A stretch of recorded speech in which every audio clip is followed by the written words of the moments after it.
வணக்கம். தூவானம் இன்றும் உங்களை மகிழ்ச்சியோடு வரவேற்கிறது. தூவானம் தருகின்ற அம்சங்கள் எல்லாமே உங்களை திருப்திப்படுத்துவதாக, உங்கள் பங்களிப்பை வேண்டியதாக அமைகிறது. தூவானம் இத்தனை நாட்களும் இயற்கை எழில் மிகுந்த அழகான இடங்களுக்கு உங்களை அழைத்து சென்றது. இன்று சற்று வித்தியாசமாக, செயற்கையாக இருந்தாலும் கூட மன நிறைவையும் நிம்மதியையும் அதோடு அழகை ரசிக்கின்ற ஒரு இடத்திற்கு நாங்கள் உங்களை அழைத்து வந்திருக்கிறோம். இது எந்த இடம் என்று நீங்கள் கேட்கிறீர்களா? ஆம், பம்பலப்பிட்டியில் மிலாகிரிய அவென்யூவில் அமைந்திருக்கின்ற அங்காரா எனும் ஒரு ஆடம்பர உணவு விடுதியில்தான் இன்று நாங்கள் தூவானத்தை உங்களோடு பகிர்ந்து கொள்கிறோம். ஆம், அங்காரா என்றால் என்ன? அதற்கு என்ன அர்த்தம்? அர்த்தம் தெரிந்து கொள்வதில் நம் எல்லோருக்குமே ஆர்வம் இருக்கிறது. அங்காரா என்றால் துருக்கியின் இதயமாக அமைந்திருக்கின்ற ஒரு நகரம். துருக்கி, ஒவ்வொரு நாட்டுக்கும் ஒவ்வொரு கலாச்சாரம் இருக்கிறது. அங்கு வாழ்கின்ற மக்கள் தத்தமக்குரிய கலாச்சாரங்களை உணவு முதற்கொண்டு உடை வரை பேணி வருகிறார்கள். அந்த துருக்கிய கலாச்சாரத்தை இங்கே நாங்கள் காண முடிகிறது. உணவாகட்டும், அலங்காரங்களாகட்டும், எல்லாமே துருக்கியை ஞாபகப்படுத்துவதாக அமைந்திருக்கும் இந்த ஆடம்பர உணவு விடுதியிலிருந்து நாங்கள் இன்று உங்களை சந்திக்கிறோம். சரி, இந்த மகிழ்ச்சியான அறிமுகத்தோடு நாம் உங்களை முதலில் அழைத்து செல்வது மொழி நடனம் பார்ப்பதற்கு.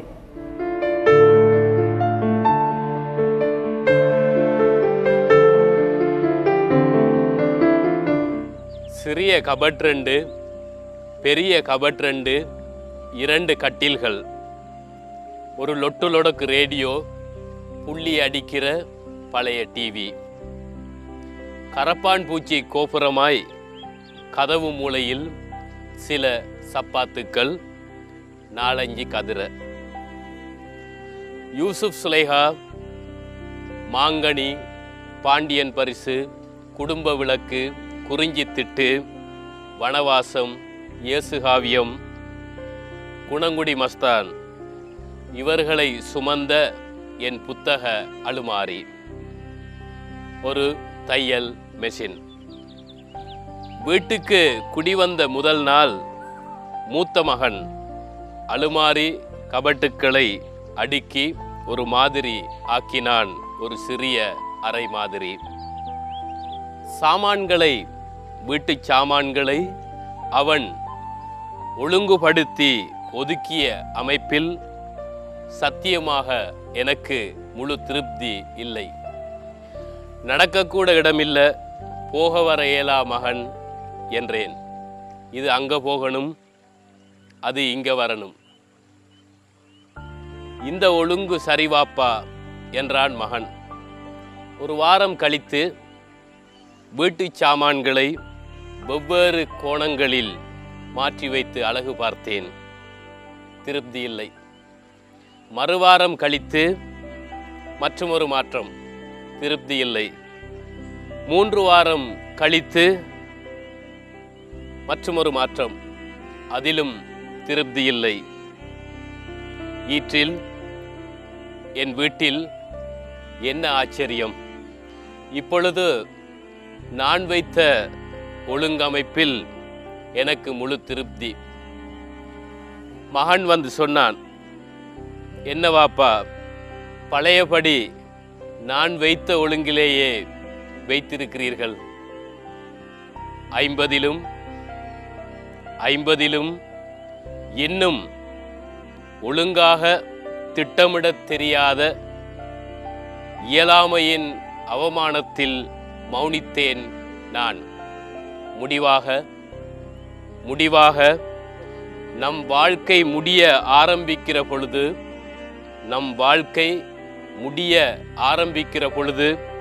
நமது பிள்ளைகள் நல்ல முடிவுகளை எடுக்க ஆரம்பிக்கிறார்கள். அவனுக்கு 20 வயதாகிறது, எனக்கு இப்போது வயதாகிறது. உலகத்தில் பெயரோடும் புகழோடும் வாழ்பவர்களை பார்த்து நாங்கள் வியந்து போகிறோம். அவர்களுடைய இந்த பெயரும் புகழும் சாதாரணமாக கிடைத்து விடுவதில்லை. அந்த பெயருக்கும் புகழுக்கும் பின்னால் எத்தனையோ உழைப்பு, எத்தனையோ இழப்பு, இவை எல்லாவற்றையும் கடந்துதான் அவர்கள் அந்த பெயரையும் புகழையும் தக்க வைத்து கொண்டு நம் எல்லோர் மனங்களிலும் இடம் பிடிக்கிறார்கள். இதில் குறிப்பாக துறை சார்ந்த நிபுணர்கள், அவர்கள் எந்த துறையாக இருந்தால் என்ன, தான் சார்ந்த துறையிலே சிறப்பாக இருப்பவர்கள் எல்லார மனங்களிலும் இடம் பிடித்தாலும் கூட சில துறைகளை நாங்கள் குறிப்பிட்டு கூற வேண்டும். அது கலைத்துறையாக, இலக்கியத்துறையாக, விளையாட்டுத்துறையாக இருக்கின்ற பட்சத்தில் அவர்களுக்கென்று ஒரு தனி இடம் இருக்கிறது. கலை, இலக்கியம் இவை இரண்டுக்குமே களம் தந்து அதிலே அந்த துறையிலே சார்ந்தவர்களை நாம் அழைத்து வந்து பட்டறையில் அவர்களோடு அளவலாவுகிறோம். அவர்களுடனான இந்த கலந்துரையாடலில் பல விடயங்களை உங்களுக்காக தருகிறோம். ஆம், இது பட்டறை, உங்களுக்கான பயிற்சி களம் என்றும் உங்களை அழைக்கிறது. வாருங்கள். இன்று நாங்கள் பட்டறைக்கு அழைத்து வந்திருக்கும் அதிதி யார்? நாடறிந்த சிறுகதையாசிரியர், கவிஞர், இப்போது ஒரு மொழிபெயர்ப்பு கதாசிரியராகவும் வந்திருக்கிறார். அவர்தான் அல் அஸ்மத் அவர்கள். வணக்கம் உங்களுக்கு. உங்களை நாங்கள் இரண்டாவது தடவையாக சந்திக்கிறோம் என்று நினைக்கிறேன். தூவானத்தில் பல வருடங்களுக்கு முன் சந்தித்தோம், இப்போது சந்திக்கிறோம் உங்களுடைய புதிய படைப்புகளோடு. ஏற்கனவே பல படைப்புகளை தந்தவர் நீங்கள். அந்த படைப்புகள் பற்றி சுருக்கமாக. நான் இதுவரையில் 11 புத்தகங்கள் வெளியிட்டிருக்கிறேன். அவை நான் வெளியிட்டவையும் மற்றவர்கள் வெளியிட்டவையும் உட்பட 2 கவிதை தொகுதிகள், 1 நாவல், 2 சிறுகதை தொகுதிகள், வானொலியில் நான் நிகழ்த்திய கவிதைச்சரம் என்ற பட்டறையிலிருந்து 468 கவிஞர்களின் ஒரு தொகுப்பு, ஒரு சமய சம்பந்தமான 2 மொழிபெயர்ப்பு நூல்கள், இவற்றை செய்து இப்பொழுது யாப்பியலுரை, வரவு கவிதைகள் வளம் பெற, அவள் பெய்கிறாள் என்ற மலையாள சிறுகதையின் மொழிபெயர்ப்பு 3 நூல்களை அண்மையில் வெளியிட்டிருக்கிறீர்கள். அவள் பெய்கிறாள் பெயரே வித்தியாசமாக இருக்கிறது. இது ஒரு மலையாள சிறுகதை தொகுப்பின் பெயர். P.K. பாரக்கடவு என்பவர் கேரளாவிலே மாத்தியமம் என்ற பத்திரிகையின் ஆசிரியர். அவர் மிகச் சிறிய சிறுகதைகளை, சில சிறுகதைகள் 3 வரிகளில் கூட இருக்கின்றன. நாம் பொதுவாக அவற்றை கவிதைகள் என்று சொல்லுவோம். ஆனால் மலையாளத்தில் அவற்றை சிறுகதைகளுக்குள் அடக்குகிறார்கள்.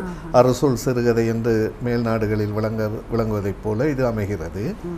எனக்கு அவருடைய கதைகளில் கவித்துவம் நிரம்பி இருந்தது. அது சிறுகதைகள் என்று அவர் சொன்னாலும் அவை கவிதைகள் தான் என்ற ஒரு நிலைப்பாட்டிலிருந்து அவற்றால் ஈர்க்கப்பட்டு மொழிபெயர்க்க வேண்டும் என்ற ஆவல் உந்தப்பட்டு நான் அதை செய்திருக்கிறேன். மொழிகள் பல அறிந்திருப்பது மகிழ்ச்சியான விடயம். ஏனென்று சொன்னால் அப்போதுதானே எல்லாவற்றையும் நாங்கள் பெற்றுக்கொள்ள முடியும். நீங்கள் மலையாளத்தை படித்தீர்களா? எப்படி இந்த மலையாள மொழியுடனான உங்கள் பரிச்சயம்? நான் தனிப்பட்ட முறையில் மலையாளம் வகுப்பு சென்று படிக்கவில்லை. என்னுடைய தந்தையார் மலையாளி, திருவனந்தபுரம் நெய்யாற்றின்கரையிலிருந்து வந்தவர். அவரும் அவருடன் வந்த அவருடைய மைத்துனரும் எனக்கு மலையாளத்தை சிறு வயதிலிருந்தே படிப்பித்திருக்கிறார்கள். ஆனால் பேசிக்கொள்வது மலையாளத்தில் அல்ல. எங்கள் அன்னையாரும் இங்கே, அன்னையாருடைய அன்னையாரும் இங்கே தமிழிலேயே பேசிக்கொண்டிருந்த காரணத்தினாலே தமிழில் தான் அவரும் பேசுவார். ஆனால் அவருடைய மொழி ஒரு எங்களுக்கு சிரிப்பை வரவழைக்கும் அருமையான மலையாளமும் தமிழும் கலந்ததாக.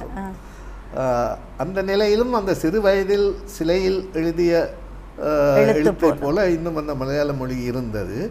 ஆனால் மலையாள உணர்வு இருந்ததை தவிர மலையாள மண்ணை பற்றிய எண்ணமோ அதனுடைய தாக்கமோ பெரிதாக ஆரம்பத்தில் என்னிடம் சிறிய வயதில் இருக்கவில்லை. எங்களுடைய தந்தையார் 67இல் இறந்து போனார். அதன் பிறகுதான் எனக்கு ஓரளவுக்கு இந்த மலையாள மொழியை பற்றி அறியாமல் போனோமே வெகுவாகவும், அவருடைய பூர்வீகத்தை அறியாமற் போனோமே என்ற வேதனையெல்லாம் உண்டாகியது. பிறகு நானாகவே ஆங்கிலத்தை எப்படி நானாகவே படித்தேனோ அதை போல நான் தமிழை இந்த மலையாளத்தை நானாகவே படிக்க ஆரம்பித்து ஓரளவுக்கு அதில் எழுதவும் வாசிக்கவும் பேசவும் அறிந்து வைத்திருக்கிறேன். இதிலிருந்து கொஞ்சம் விலகி நீங்கள் பூர்வீகத்தை அறிந்து கொள்ள வேண்டும் என்று ஆசைப்பட்டீர்கள். அறியாமல் போனோமே என்று கவலைப்பட்டீர்கள். அதன் பிறகாவது நீங்கள் உங்கள் தந்தையின் ஊருக்கு செல்ல வேண்டும். நெய்யாற்றின்கரை என்பது மாத்திரம்தான் தெரியும். அவருடைய சில கடிதங்கள், அங்கிருந்து வந்த அவருடைய தம்பியார் அனுப்பிய ஒரு கடிதம், இன்னும் 52இல் அவர் எழுதிய கடிதம் இன்னும் என்னிடம் இருக்கிறது. ஆனால் அதில் அவருடைய பெயரும் இல்லை, எந்த விலாசமும் இல்லை. ஆனால் எங்களுடைய தந்தையார் இறந்த பிறகு எங்கள் அம்மா ஒரு முறை சொன்னார், அவர் மலையாளத்தில் எழுதும் பொழுது சொல்லிக்கொண்டே விலாசம் எழுதுவாராம். அந்த காலத்தில் மலையாளத்தில் எழுதினாலும் இங்கிருந்து கடிதம் அங்கே கேரளாவுக்கு போகும். அவர் எழுதுவாராம், ஜோசப் மேல் பார்த்து, கால்பக்காட்டு கோணம் வீடு, நெய்யாற்றின் கரை போஸ்ட், திருவிதாங்கூர் ஜில்லா என்று தான் எழுதுவாராம். அதே அம்மா சொன்னதிலிருந்து நானும் எவ்வளவோ முயன்று தேடி பார்த்தேன். இன்னும் அதற்கு எனக்கு வாய்ப்பு கிடைக்கவில்லை. ஆனால் என்னுடைய மனைவியாருடைய தந்தையாரும் மலையாளி. அவர்கள் திருச்சூரில் இருக்கிறார்கள், மணத்தலை என்னும் ஊரில். அங்கே நான் போய் வந்திருக்கிறேன். அந்த தொடர்பு எனக்கு உள்ளது. இன்னொரு விஷயம் என்னவென்றால், திருவனந்தபுரத்திலேயே பேட்டை என்னும் இடத்தில் என் தம்பியினுடைய உடன்பிறந்த தம்பியினுடைய மகள், மூத்த மகள் அங்கே திருமணம் முடித்து இருக்கிறார். இதுதான் தொடர்புகள். இதுவே ஒரு கதையாகத்தான் இருக்கிறது. அதை நான் எழுதியும் இருக்கிறேன். அது பிறகு வெளிவரும் என்று ஒரு நம்பிக்கை. நிச்சயமாக சுவையான சுவாரஸ்யமான கதையாக இருக்கும் என்று நாங்கள் நம்புகிறோம், உங்களுடைய ஏனைய கதைகளைப் போலவே. சரி, அவள் பெய்கிறாள் சுமார் எத்தனை சிறுகதைகளை அடக்கி இருக்கிறது? அவருடைய மூல புத்தகத்தில் 96 பக்கத்தில் 92 சிறுகதைகளை எழுதியிருக்கிறார். இதிலும் நான் ஏறக்குறைய அதே அளவில் எழுதி வைத்திருக்கிறேன். இதை நான் மிகவும் நுணுக்கமாகவே பலமுறை திருத்தி எழுதியிருக்கிறேன். காரணம் என்னவென்றால், அவருடைய அந்த பொருள் தவறி போகக்கூடாது என்பதற்காக. ஏறக்குறைய அது சரி வந்திருப்பதாக இதை வாசித்த பிரபல எழுத்தாளர் தோப்பில் மீரான் அவர்கள் ஏற்கனவே கையெழுத்து பிரதியை பார்த்து எனக்கு சபாஷ் கொடுத்திருக்கிறார். அப்படியானால் இன்னும் நிறைய மலையாள கதைகளை உங்களிடம் எதிர்பார்க்கலாம். ஏற்கனவே 10 சிறுகதையில் மொழிபெயர்த்து வைத்திருந்தேன். ஆனால் அண்மையில் ஏற்பட்ட வெள்ளம் வெட்டியில் இருக்கிறேன். வெள்ளத்தால் அவை எல்லாமே வாரிக்கொண்டு செல்லப்பட்டு விட்டது. ஏறக்குறைய 4000க்கு மேற்பட்ட புத்தகங்களோடு என்னுடைய அநேகமான கையெழுத்து பிரதிகளும் போய்விட்டன. ஒரு சில ஆங்காங்கே என்னுடைய நண்பர்களிடமிருந்து இப்பொழுது அவற்றை திரட்டி கொண்டிருக்கிறேன். உண்மையில் லாலா சுமத் அவர்களே, எங்களுடைய அநேகமான படைப்பாளிகள் இந்த வெள்ளத்தில் இப்படி தங்களுடைய படைப்புகளை பறை கொடுத்த துன்பத்தில் இருக்கிறார்கள். அந்த துன்பத்தில் நாங்களும் பங்கெடுத்து கொண்டிருக்கிறோம். வரவு கவிதைகள் வளமுற, அது என்ன வரவு கவிதைகள்? நான் பொதுவாக புது கவிதை என்று சொல்லுவதை தவிர்த்து வருகிறேன். காரணம் என்னவென்றால், புதுக்கவிதை என்றால் அது புதிதாக இருக்க வேண்டும். ஆனால் ஒரு கோட்பாடு என்னவென்றால், தமிழில் உள்ள மரபு கவிதைகள் பழைய கவிதைகள், இவை புதிதாக தமிழுக்கு வந்த கவிதைகள் என்று புதுக்கவிதைகள் என்று பெயர் வைத்ததாக சொல்லப்படுகிறது. என்றாலும் கூட இந்த புதுக்கவிதைகள் என்று சொல்லும் பொழுது ஒரு 40-50 ஆண்டுகளுக்கு முன்னர் நீங்கள் முன்னே சென்று இப்படி பெயரிடப்பட்ட இந்த கவிதைகளை பார்த்து இன்றும் பார்க்கும் பொழுது அது என்னவோ அதே சாயலில் தான் இருக்கிறது. ஆகவே இதுவும் மரபு கவிதை தானே இப்பொழுது என்ற ஒரு நோக்கம் வந்தது. ஆகவே இதுக்கு செம்மையான ஒரு பெயர் சூட்டப்படவில்லை என்று தமிழ்நாட்டிலேயே கிசுகிசுக்கப்பட்டது. இதை மனதில் கொண்டு ஏன் நாம் ஒரு பெயரை இதற்கு வைக்கக்கூடாது? ஏற்றுக்கொள்வது கொள்ளாதது வாசிப்பவர்கள் விமர்சகர்களுடைய கருத்து. அதற்காக நான் வரவு கவிதை, இது வந்த கவிதை, இதை போல ஹைக்கூ வந்திருக்கிறது, சோனட் கவிதை, இன்னும் எத்தனையோ கவிதை, குறும்பா தமிழுக்கு வந்திருக்கிறது.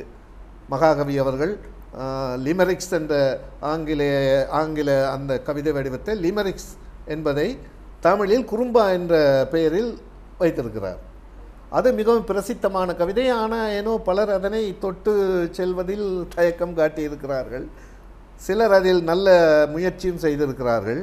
உதாரணமாக பாலமுனை ஃபாரூக் அவரை சொல்லலாம், குறிஞ்சி தென்னவன், இன்னும் தீரன் போன்றவர்கள் இன்னும் பெயர்கள் இருக்கின்றன. சடார் என்று நினைவுக்கு வருவதில்லை. கலைவாதி கலீல் அதை செய்ததாக நினைக்கிறேன். எங்களுடைய திக்வல்லை கமால், மன்னிக்க வேண்டும், MHM ஷம்ஸ், எங்களுடைய ஜவாத் மரைக்கார், இவர்களெல்லாம் அதில் எழுதியிருக்கிறார்கள். ஆனால் பெரும்பகுதியாக இல்லை. அப்போ இப்படி வரும் கவிதைகளை பொதுவாக வரவு கவிதை, அது தமிழில் கூறுவதற்கும் இலகுவாக இருக்கிறது. மரபு கவிதை, வரவு கவிதை.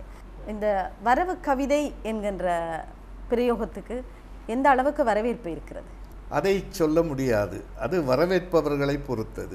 பொதுவாக எழுதினால் எழுத்து தான் அது இலக்கியம் அல்ல. இப்பொழுது எல்லாரும் இலக்கியம் எழுதுகிறேன் என்கிறார்கள். தவறு. இலக்கியம் என்பது எடுபட்டு நின்று விமர்சிக்கப்பட்டு பொருள் கொள்ளப்பட்டு நின்று நிலைத்து எத்தனையோ ஆண்டுகளுக்கு பின்னர் தான் அது இலக்கியமாக வேண்டும். இப்பொழுது எழுத்து அதே போலவே இப்பொழுது நான் எழுதி இருக்கிறேன். இது ஏற்றுக்கொள்ளப்படுமா ஏற்றுக்கொள்ளப்படாதா என்பது காலத்தினுடைய கையில் இருக்கிறது.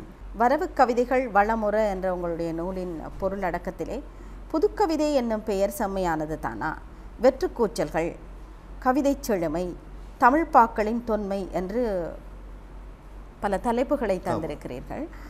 பொதுவாக கூற வருவது என்ன? இது என்னுடைய சொந்த அனுபவமே காரணம்.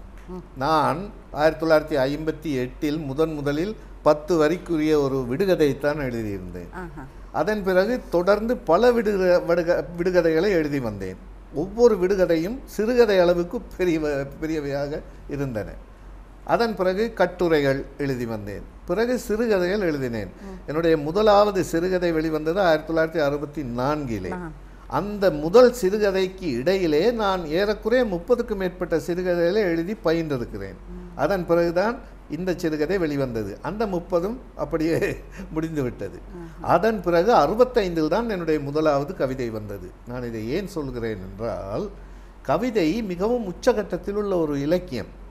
அதனை நாங்கள் நம் முன்னோர்கள் அளித்து நமக்கு கொடுத்த ஒரு பெருஞ்செல்வம். அதை நாங்கள் கொச்சைப்படுத்துவதோ அல்லது அது இலகுவானது என்று அதை மலினப்படுத்துவதோ தவறான ஒரு காரியம். எனவே இன்று உள்ளவர்கள் எடுத்த உடனே அவர்கள் எழுதுவது கவிதை என்ற வரையில் ஏதோ ஒன்றைத்தான். நோமான் அவர்கள் கூட அவர் சொல்லியிருக்கிறார், இப்பொழுது கவிதையின் இடத்தை வசனங்கள் பிடித்து கொண்டன. அதுதான் நடக்கிறது. இப்படி போனால் இந்த மேன்மைப்படுத்தப்பட்ட கவிதை மலினப்படுத்தப்பட்டுவிடும். அதே நேரத்திலே நான் சொல்லும் இந்த வரவு கவிதை மிகவும் அருமையான ஒரு ஊடகம். அதை கைவிடவும் முடியாது, கூடாது. ஏனென்றால் அது பொதுமக்களுக்கு, ஓரளவு படித்தவர்களுக்கு விரைவில் சென்று அடையக்கூடிய ஒரு நூதனமான மிகவும் கையடக்கமான ஒரு ஊடகமாகும். ஆகவே அதை இப்படியெல்லாம் சீரழிக்காதீர்கள், அதை இப்படி செம்மையாக்குங்கள். நீங்கள் எழுத வருவது எங்களுக்கு மகிழ்ச்சியை தருகிறது, பயிற்சி பெறுங்கள். அதன் பிறகு நீங்கள் பத்திரிகையில் பயிற்சி பெற்றாலும், சஞ்சிகையில் பயிற்சி பெற்றாலும், மேடையில் பயிற்சி பெற்றாலும் சரி, பயிற்சி பெறுங்கள். அதன் பிறகு நல்ல கவிதைகளை எழுத வாருங்கள். நானும் ஆரம்பத்தில் நல்ல கவிதை எழுதியிருக்கவில்லை. அதையும் உட்படுத்தி அனுபவம் வரும்பொழுது நீங்கள் உங்களுடைய நூல்களில் நல்ல கவிதைகளை நூல்கள் போடும்போது கூட திருத்தி இன்னும் அதுதான் நிலைக்கப் போகிறது. நீங்கள் இன்று மேடையில் பாடிய கவிதையோ பத்திரிகையில் எழுதிய கவிதையோ நிற்கப் போவதில்லை. அது புத்தகமாக்கும் பொழுது அது நிற்கப் போகிறது. அதை திருத்தமாக செய்யுங்கள் போன்ற அறிவுரைகளை மாத்திரம்தான். இதை கவிஞனை அறிவுறுத்தி அவனை கவிஞனை உருவாக்கி விட முடியாது. ஆனால் கவித்துவம் உடையவர்கள், கவிதை எழுத வேண்டும் என்ற ஆர்வம் உடையவர்கள் இவைகளை படித்தால் தங்களை தாங்களே எத்தனையோ நாட்களுக்கு மாதங்களுக்கு பிறகு திருந்திக் கொள்வதை இன்றே திருந்தி அவர்கள் அதன்படி செய்யலாமே என்ற ஒரு ஆதங்கம். நிச்சயமாக அல்லாஹ் சுமத் அவர்களே, நீங்கள் சொன்னதில் ஒன்றை திருப்பி சொல்ல வேண்டும். என்னவென்றால் 30 எழுதி பயிற்சி பெற்றேன் என்று சொன்னீர்கள். உண்மையில் நீங்கள் சொன்னது மிகவும் சரி. அதாவது எழுதிய உடனேயே அது தனக்கு நல்லா இருந்தால் அதை உடனே பிரசுரிக்க வேண்டும், அல்லது ஏதோ ஒரு வானொலியில் ஏதோ ஒரு ஊடகத்தில் அது வெளிவந்தே ஆக வேண்டும் என்கின்ற ஆர்வக்கோளாறு பலருக்கு இருக்கிறது.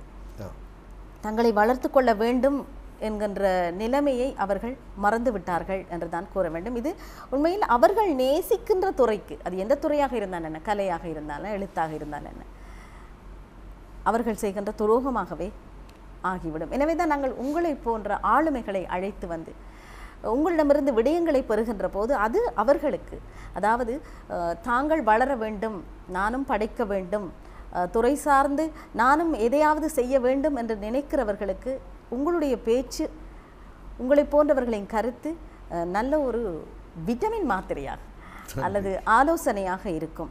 எனவே தான் பட்டறைக்கு நாங்கள் உங்களை போன்ற ஆளுமைகளை அழைத்து வருகிறோம் என்பதை மகிழ்ச்சியோடு சொல்லிக்கொண்டு நாங்கள் யாப்பியலுரைக்கு வருகிறோம். யாப்பு என்று சொன்னதுமே அப்படியே இதய துடிப்பு அதிகரிக்கும்.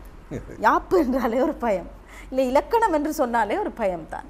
நீங்கள் யாப்பியல் உரையை தர வேண்டும் என்கின்ற நிலைமை ஏன் வந்தது?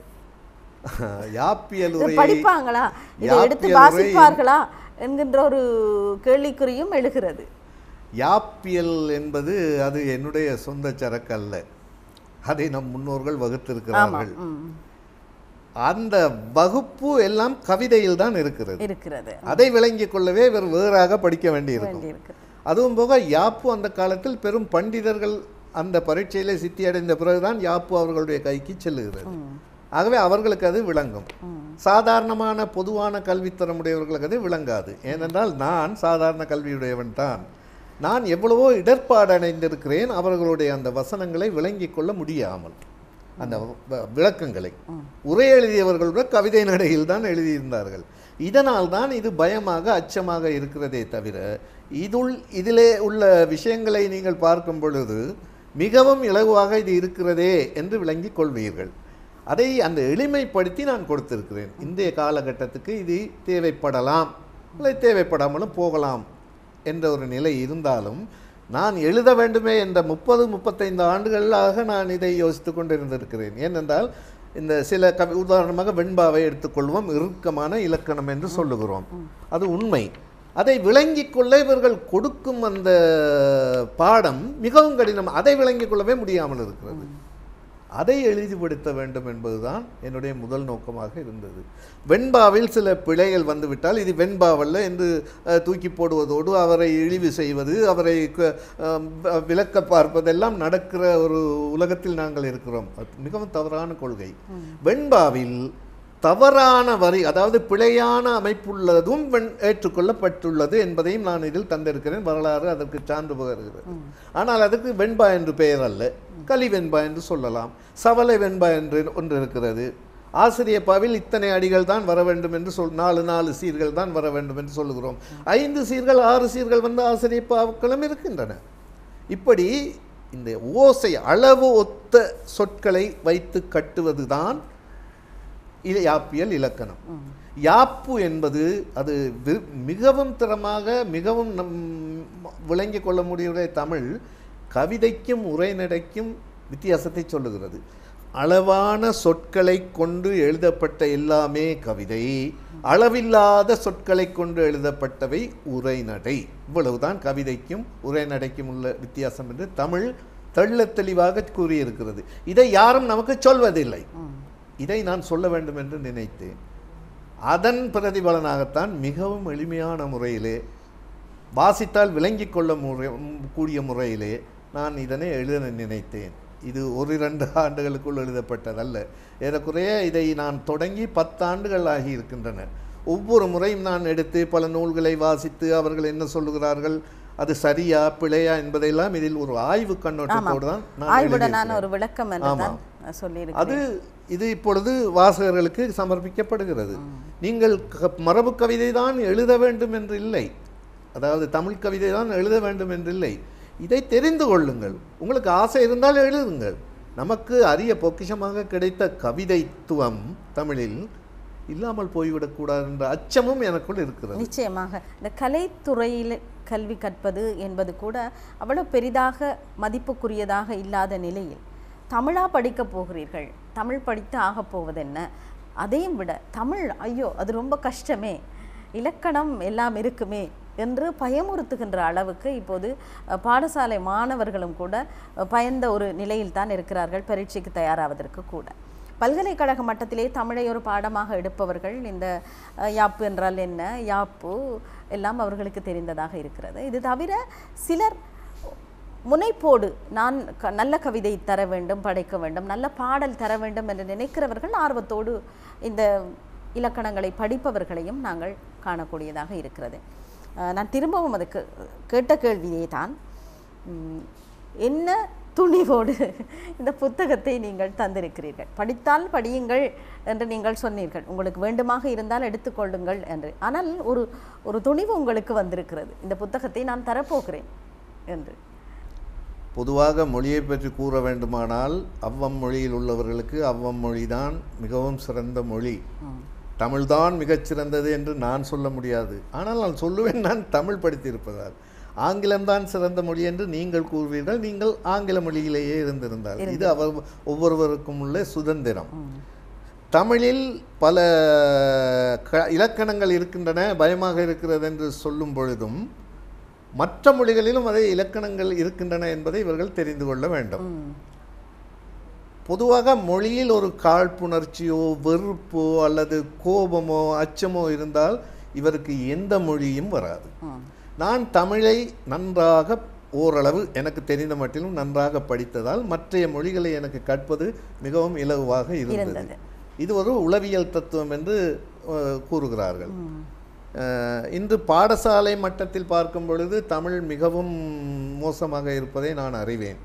ஏனென்றால் அடிக்கடி பல பாடசாலைகளிலிருந்தும் பல போட்டிகளிலிருந்தும் வரக்கூடிய தேர்வுகளுக்கு எனக்கு அனுப்பி வைப்பார்கள். அதை பார்க்கும் பொழுது இதற்குத்தானா பிறந்தேன் என்ற ஆத்திரம் கூட தோன்றும். ஆனால் பிள்ளைகளை நாங்கள் குறை சொல்லி தவறில்லை. படிப்பிக்கும் ஆசிரியர்கள் எப்படி இருக்கிறார்களோ அதே மாதிரித்தான் பிள்ளைகளும் படித்திருப்பார்கள். படிப்பிக்கும் ஆசிரியர்கள் இது தொழில் தானே சம்பளம் தானே என்று அதை விட்டுவிடாமல் அவர்கள் இன்னும் கருத்தெடுத்து நல்ல தமிழை கற்க வேண்டும். ஒவ்வொரு மொழியிலும் ஆங்கில ஆசிரியர் ஆங்கிலத்தை தேர்ந்து கொள்ள வேண்டும். அவர்கள் சொல்லிக் கொடுப்பது தான் எங்களுக்கு வருகிறது. எங்களுடைய ஆசிரியர்கள் சொல்லிக் கொடுத்த தமிழை தவிர சத்தியமாக எனக்கு வேறு ஒரு தமிழும் தெரியாது. ஏனென்றால் ஆசிரியர்கள் நன்றாக படிப்பித்தார்கள், நாங்களும் நன்றாக படித்தோம், அதுவும் முக்கியம். ஆகவே அதை போலவே எனக்கு தமிழில் தான் நான் முதல் கவிதை எழுதினேன். வேறொரு மொழியிலும் நான் எதுவும் எழுதவில்லை. மொழிபெயர்த்திருக்கேன், அங்கிருந்து இங்கே, இங்கிருந்து அங்கே ஏற்றுமதி செய்யவில்லை. அப்படி நான் எழுதிய அந்த முதல் பிரசவம் என்று சொல்வதை மன்னிக்கவும், தாய்மார்களை கொச்சைப்படுத்துவதாக நினைக்கக்கூடாது. தாயின் பிரசவம் தான் உலகிலேயே மகா பெரியது, அது வேறு விஷயம். இதிலே நான் படித்த அந்த கவிதையை மற்றவரும் படித்தால் என்ன என்ற ஒரு ஆர்வம் எனக்கு ஏற்படுகிறது. இந்த மரபு கவிதையினால்தான் நான் இன்று வாழ்ந்து கொண்டிருக்கிறேன். கவிஞன் என்ற பெயர் நீங்கள்லாம் சொல்லுகிறீர்கள், அதை ஏன் மற்றவர்களும் பெறக்கூடாது என்ற ஒரு ஆதங்கமும் எனக்குள் ஏற்பட்டது. நான் எப்பொழுதும் ஒரு ஆசிரியனாகவே இருந்திருக்கிறேன். ஆசிரியன் என்றால் பிழை பிடிப்பவன் அல்ல, பிழை களைபவன். அந்த ஒரு நிலையிலிருந்து தான் இதனை நான் எழுதியிருக்கிறேன். நிச்சயமாக நீங்கள் பெற்ற இன்பத்தை எல்லோரும் பெற வேண்டும் என்கிற நல்ல நோக்கத்தோடு தான் இந்த யாப்பியல் உரையை தந்திருக்கிறீர்கள். நிச்சயமாக இது எல்லோருமே வாசிக்க வேண்டிய விளக்க உரை ஆய்வோடு தந்திருப்பதாக, எவ்வளவு இலகுவாக தர முடியுமோ அவ்வளவு இலகுவாக தந்திருப்பதாக சொன்னீர்கள். எனவே நிச்சயமாக படித்து பார்க்க வேண்டும். ஏனென்றால்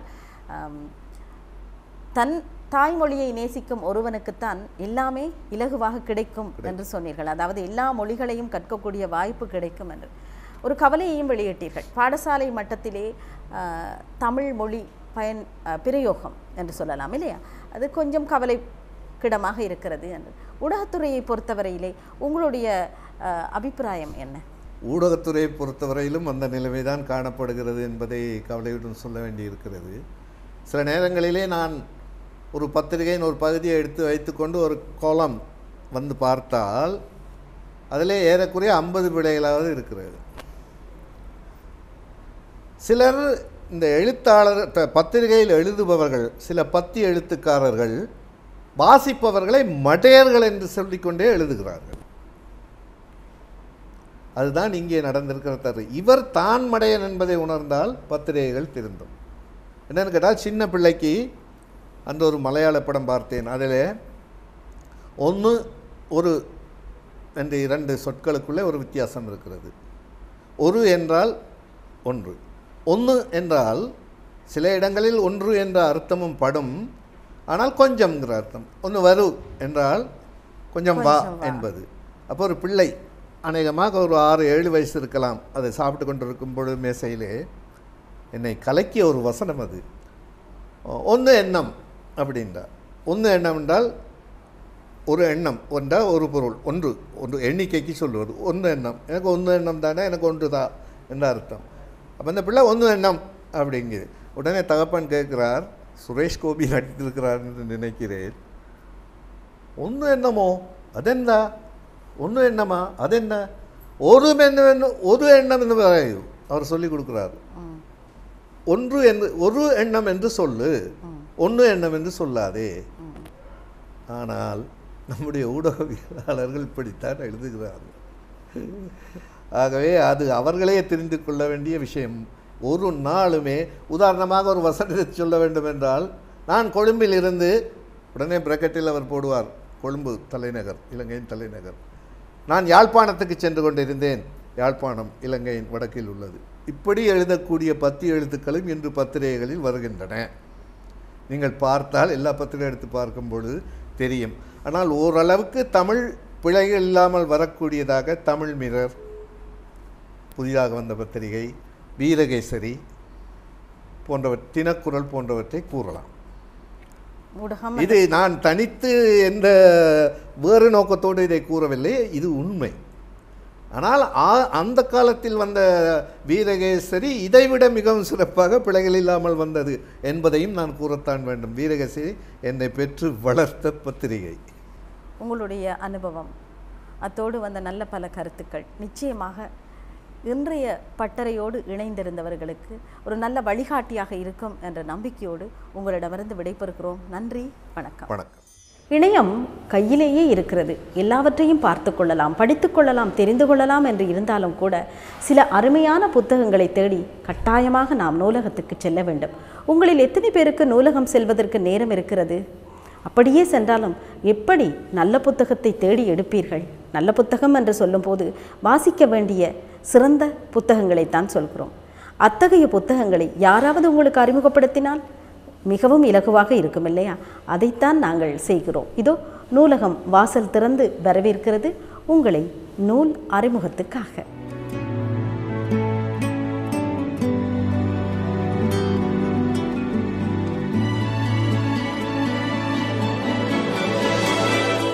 ஆம், இன்னொரு நூலகத்திலே சந்திப்பதில் மகிழ்ச்சி அடைகிறோம். கடந்த பல நூலகத்திலே பல நூல்களை நாங்கள் அறிமுகப்படுத்தி வருகின்றோம். உண்மையிலே இலங்கையிலே ஒவ்வொரு வாரந்தோறும் பல நூல்கள் வெளிவந்து கொண்டிருக்கின்றன. அந்த நூல்களை வாசகர்களுக்கு அறிமுகப்படுத்துவது எமது கடமையாகிறது. இன்றைய மற்ற வெகுஜன ஊடகங்களிலே இந்த நூல்களை பற்றிய அறிமுகங்கள் இடம்பெற்ற போதும் கூட அவர்களை குறை சொல்ல முடியாது. அந்த இட நெருக்கடி போன்ற விஷயங்கள் மற்றும் இலக்கிய சஞ்சிகைகளை பொறுத்தவரையிலே மாதாந்தம் அல்லது 3 மாதத்துக்கு ஒருக்காக வருகின்ற காலாண்டு சஞ்சிகைகள் போன்றவற்றிலே தான் இந்த நூல்களை பற்றிய அறிமுகங்கள் வருகின்றன. இந்த வெகுஜன தொடர்பு சாதனங்களின் ஊடாக இந்த நூல்களை பற்றிய அறிமுகம் செய்வது என்பது தேவையான என்றால் அதை துறை சார்ந்தவர்களுக்கு இந்த தகவல்கள் போய் சேர்ந்தாலும் புது வாசகனுக்கு போய் இந்த தகவல்கள் சேர வேண்டும். இத்தகைய நூல்கள் வெளிவருகின்றன என்ற ஒரு தகவல் போய் சேர்க்கும் பொழுதுதான் அவர்களுடைய வாசிப்பை நாம் அதிகரிக்க வைக்கலாம் என்ற வகையிலே இந்த நூலகம் தூவானத்திலே இந்த நூலகம் என்ற இந்த பகுதியிலே நாங்கள் முழு அளவு பல்வேறு துறை சார்ந்த நூல்களை அறிமுகப்படுத்துவதே எமது நோக்கமாக இருக்கும் என கூறி இன்றைய நிகழ்ச்சிக்கு வருவோம். இன்றைய முதலில் நாம் ஒரு சிறுகதை தொகுதியை அறிமுகப்படுத்தலாம் என்றிருக்கிறேன்.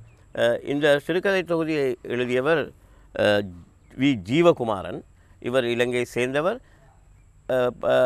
புலம்பெயர்ந்து போனவர்களிலே 80க்கு பின் புலம்பெயர்ந்து போனவர்களிலே முதல் தலைமுறையைச் சேர்ந்தவர். இந்த ஜெர்மனிய கற்பான் பூச்சிகள் என்னுடைய இவருடைய இந்த தொகுதியிலே ஒரு சிறுகதை தொகுதி. இந்த தொகுதியிலே அவர் பல்வேறு இந்த புலம்பெயர்ந்து போனவர்களுடைய அனுபவ அல்லது இலக்கிய படைப்புகள் என்கின்ற போது இந்த முதல் தலைமுறை சார்ந்தவர்களிடம் இந்த நாட்டை அல்லது தாங்கள் வாழ்ந்த வாழ்வியலை இழந்த பின் அதை பற்றிய ஏக்கங்கள், அது பற்றிய நினைவு மீட்டல்களாகத்தான் அந்த படைப்புகள் அமைவது உண்டு. அந்த வகையிலே ஜீவகுமாரனுடைய இந்த தொகுப்பிலே கூட நான் நினைக்கிறேன் ஜீவகுமாரனுடைய கணிசமான படைப்புகள் இந்த அவர் வாழ்ந்து கொண்டிருக்கிற புலம்பெயர்வு சூழலை பற்றிய தரவுகள் அல்லது அதை பற்றிய அனுபவங்கள் அதில் அவருடைய படைப்புகள் வெளியிட்டாலும் கூட இந்த பெரும்பாலாக அவருடைய கதைகள் அந்த தான் வாழ்ந்த மண்ணுடைய நினைவுகளை மீட்டெடுக்கிற அல்லது அதனுடைய கலாச்சார விழுமியங்களை பதிவு செய்கின்ற வகையிலே பல படைப்புகளை அவர் தந்து கொண்டிருக்கிறார். இந்த வகையில் இந்த நூலிலும் கூட அவர் பல சிறுகதைகள் இருக்கின்றன. இந்த வகையில் இது ஞானம் பதிப்பகமாக வெளிவந்திருக்கிறது.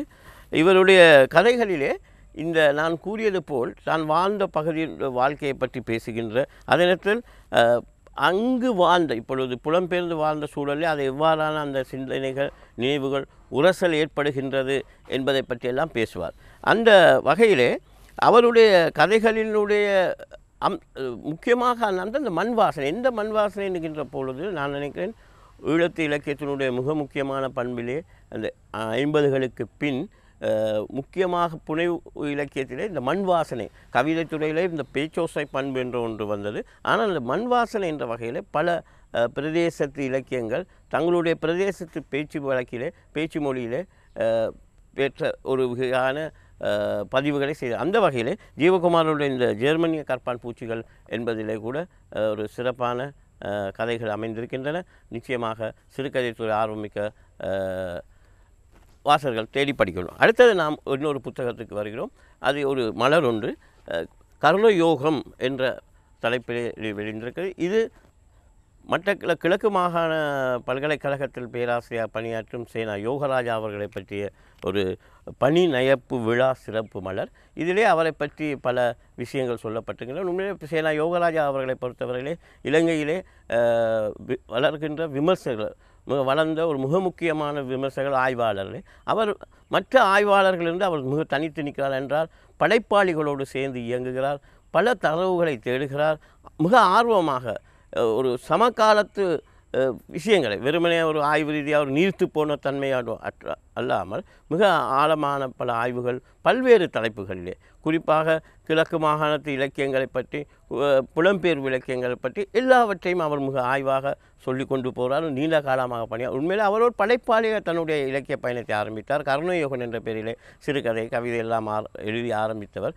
பிற்காலத்திலே மிக ஆய்வுத்துறையிலே அதிகமான கவனத்தை அவர் செலுத்தி கொண்டிருக்கிறார் என்பதிலே மிக முக்கியமான அந்த வகையில் அவருடைய பணிகளை எடுத்தியமும் வகையிலான பல கட்டுரைகள், அவருடைய சிறப்புகள், அவருடைய மாணவர்கள், உண்மையிலே அவர் பல மாணவர்களை உருவாக்கியிருக்கிறார். இலக்கியத்துறையிலே மட்டுமல்ல ஆய்வுத்துறையிலே பல்கலைக்கழக மட்டத்திலே அவர் பல மாணவர்களை உருவாக்கியிருக்கிறார். அந்த வகையில் இந்த கர்ணயோகம் என்ற அவருடைய இந்த மலரில் மிக சிறப்பான முறையில் வடிவமைக்கப்பட்டு அவரை பற்றிய ஒவ்வொரு பதிவுகளும் மிக ஒரு வரிசை கிரமமாக மிக அழகாக இதில் தொகுக்கப்பட்டிருக்கின்றன. இதை இவருடைய மாணவர்கள் இந்த முயற்சியால் கூட்டு முயற்சியால் உருவாகின இந்த நூலிலே அவரை பற்றி மேலும் பல புதிய தகவல் நாம் இதுவரை அறிந்திராத பல தகவல்களை நாம் அறிந்து கொள்ளக்கூடியதாக இருக்கிறது. அந்த வகையிலே இந்த கர்ணயோகம் பேராசிரியர் சேனா யோகராஜா அவர்களுடைய பணி நயப்பு விழா சிறப்பு மலர் மிக ஒரு கவனத்துக்குரியது. அதையும் தேடி படிக்க வேண்டும். உண்மையிலே நாம் வெறும் புனைவு இலக்கியம் அல்லது கவிதை என்பதற்கு அப்பால் வேறு பல ஆளுமைகளின் வரலாறு, அவர்களுடைய சுய வரலாறு, அவர்களை பற்றி அறிமுகப்படுத்துகின்ற ஆவணங்களையும் நாம் தேடி படிக்க வேண்டிய அவசியம் இருக்கிறது. அடுத்ததாக நாம் ஒரு சஞ்சிகையை அறிமுகப்படுத்தலாம் என்று நினைக்கின்றோம். நிஜம் என்ற பெயரிலே கொழும்பிலிருந்து வெளிவருகின்ற இந்த சஞ்சிகை உண்மையிலே இலங்கை நாட்டிலே இந்த வர்த்தக சஞ்சிகைகள் அல்லது பொழுதுபோக்கு சஞ்சிகைகள் என்று சொல்லுகின்ற போது அதை வெளியிடுவது என்பதற்கான சந்தை மிக போராட்டம் மிக்கது. தென்னிந்திய அத்தகைய சஞ்சிகைகளோடு நாம் போட்டி போட வேண்டும். இலக்கிய சஞ்சிகைகளை பொறுத்தவரையிலே அதுக்கான வாசகர் வட்டம் வேறு, இந்த நிஜம் போன்ற அல்லது சஞ்சிகைகளுக்கான வாசகர்கள் வட்டம் வேறு. ஆகவே அந்த வகையிலே இத்தகைய நூல்களை இத்தகைய சஞ்சிகைகளை வெளியிடும் போது மிக போராட்டமான ஒரு விஷயம். அதுக்குரிய சந்தையை உருவாக்க வேண்டும். அதுக்குரிய செலவினத்தை மீண்டும் வணிக ரீதியாக அது வெற்றியடைய வேண்டும். அது மட்டுமல்ல, அதுக்குரிய படைப்புகளை எழுதுகின்ற படைப்பாளிகளை பொறுத்தவரையிலே இலங்கையிலே இந்த அத்தகைய சஞ்சிகைகளுக்காக படைப்புகளை எழுதுகின்ற எழுத்தாளர்கள் குறைவென்றே நான் சொல்வேன். ஏனென்றால் இலங்கையை பொறுத்தவரையில் எழுதுகின்ற எழுத்தாளர்கள் என்று தங்களை அடையாளப்படுத்தவர் எல்லோருமே ஏதோ ஒரு வகையில் அவர் ஆரம்ப கால எழுத்தாளராக இருந்தாலும் கூட அந்த ஒரு வணிக ரீதியான எழுத்தை எழுதுவதற்கான எழுத்தாளர்கள் இலங்கையில் இல்லை என்பது மிக சந்தோஷகரமான விஷயம். ஆன பொழுதும் கூட அவர் பொழுதுபோக்காக பல்வேறு பன்முகத்தன்மை கொண்ட விஷயங்களை இதில் அடக்கிய ரீதியில் இந்த நிஜம் சஞ்சிகை தொடர்ந்து தன்னை தக்க வைக்க ஒரு மிகப்பெரிய பாரிய போராட்டத்தையும் அதுக்குரிய சந்தையும் தேடி அதனுடைய பணியிலே தொடர்ச்சியாக அவர்கள் அதை வெற்றி பெற வேண்டும். ஏனென்றால் அதுக்கு எங்களுக்கு வாசிப்பு பழக்கம் என்பது இன்று குறைந்து போன ஒரு நிலையிலே இந்த சஞ்சிகைகளுடைய தேவைகளும் சாதாரண வாசகனை வாசிக்க வைப்பதற்கான ஒரு சூழலை உருவாக்குவதற்கு இத்தகைய சஞ்சிகைகள் கூட ஒரு தேவைப்படும் என்று கூறி இத்தகைய சஞ்சிகைகள் தொடர்ந்து வாசகர்கள் ஆதரவு தர வேண்டும். அதே நேரத்தில் இதை வெளியிடுகின்ற வெளியீட்டாளர்களும் இதை சரியான முறையில் கவனம் செலுத்தி இத்தகைய சஞ்சிகைகள் வெளியிடுவது சிறப்பென நினைக்கிறேன்.